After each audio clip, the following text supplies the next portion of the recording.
Hi there, Victor Pross speaking to you, anarchist artist. Today, I'd like to talk about the moral and intellectual savagery that goes on today.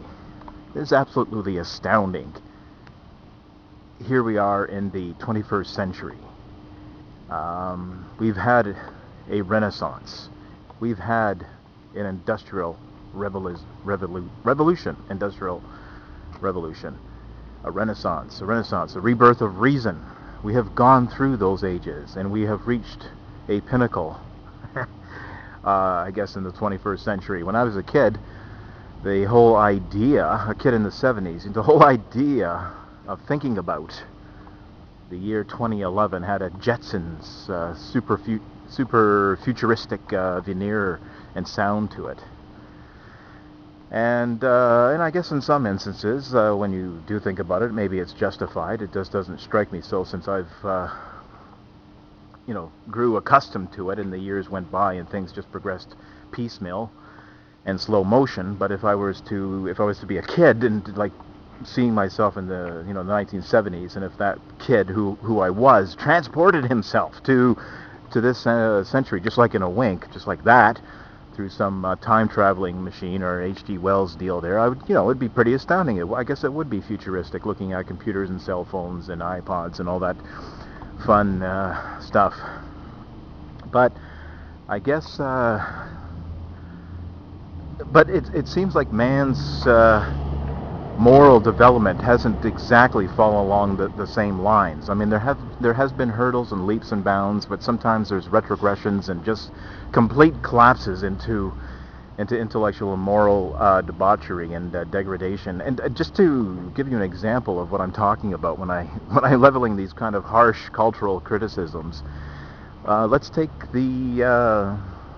for those who are philosophically in the know, the issue of the non-aggression principle. A non-aggression principle, of course, for those who are in the voluntarist, anarchist circles, understand that the non-aggression principle means not initiating force against people to achieve your own ends, or so-called desirable fill in the blanks as an absolute necessity for social utility, for the common good, or whatever collectivist bromide that's been used to justify the violating the non-aggression principle. And it always comes down to something that is collectivist and statist, if not some kind of religious doctrine that would call for violating the NAP. NAP for short, non-aggression principle. The non-aggression principle, basically, as I've argued before, is foundational to having any kind of ethic, whether that be subjective or whether it be preferential, or in fact objectively validated, or relativistic. Any posturing and theorizing into the whole philosophical enterprise of engaging in ethical inquiry collapses when you don't have the non-aggression principle in place.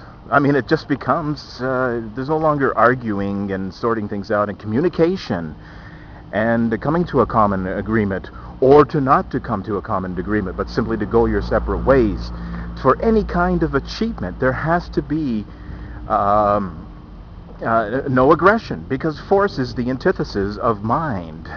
Force is the antithesis of morality, and the moral is the practical. It is the fundamental starting point of ethics, is to observe the non-aggression principle. And you have people who are just so cavalier towards it. I mean, it's just absolutely astounding. It's just like, they come off with, well, you can't prove it.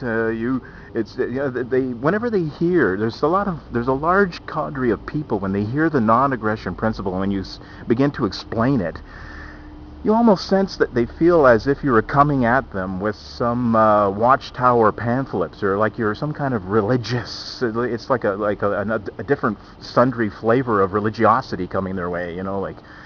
What's this guy talking about? Non-aggression principle? It means not initiating force, and blah blah blah blah blah. And it's like, so people are so entrenched in a religious approach to things, they can't accept it as a basic, rationally validated standpoint, because they're enmeshed in a culture that that teaches them to indoctrinates them what to think, and they have public compulsory schooling. They're taught at this in the family at their mother's knee. It's entirely authority-based ethics that's crammed down a kid's throat. Children aren't taught how to think, but what to think. So that's what gives this religiosity coating to any kind of philosophical inquiry or basic fundamental ethical principles that can be scientifically and rationally validated. But a lot of people tend to think that, anarchism or the non-aggression principle is just, some kind of doctrinaire, kind of vanilla flavor variety that's optional. Okay, so that's what you like, that's good. I don't know if that would work, though. It's not necessarily for me. And this just blows my mind. It just blows my mind. And people get indignant with me when I try to explain that morality and civilization and human prosperity and happiness hinges on the degree to which this principle is abided by, but and which can be backed up and validated through argument and can be empirically validated. But people come at you like, well, that's good for you, but it's not. You can't prove it, and it's as if freedom is the aberration that has to be justified, and not the doctrinaire barbarism of statism and religiosity. It's not that's not like some kind of human affliction that's plagued and bastardized the mind of mankind. I mean, when you think of the body count of the 20th century alone, globally around the world for a century, let's take a century, the 20th century, when you think of the body count and what brought that into existence, what made that possible in the pogroms and wars and persecutions and whatever other types of aggression that you have, the body count can be filled to the sky. It's like billions of lives have been snuffed out in the 20th century alone. And who's the culprit other than religious fanaticism and statism? What else? But this is the thing that people still argue for. They still argue for government and statism, and that you have to break a few eggs to make an omelet, that you have to initiate violence sometimes, like there's the sometimes people, but you break with principle, you let hell is unleashed. But hey, there it is. It doesn't matter how high the bodies count, no matter what type of economic erosion and paralysis and eventual collapse. Governments come and go like morning mists. Bodies pile up. But hey, we can do without the non-aggression principle. That's a fun little doctrine, isn't it? Your cute little religious dictum there. That's just so cute, but it's not for me. So, so long as we approach it that way, the destruction of Western civilization, the fall of Rome, is going to, I think that it's already inevitable, the economic collapse. But so long as we carry on with this type of philosophical approach, it's just going to be accelerated. That's all. Just my 2 cents on that.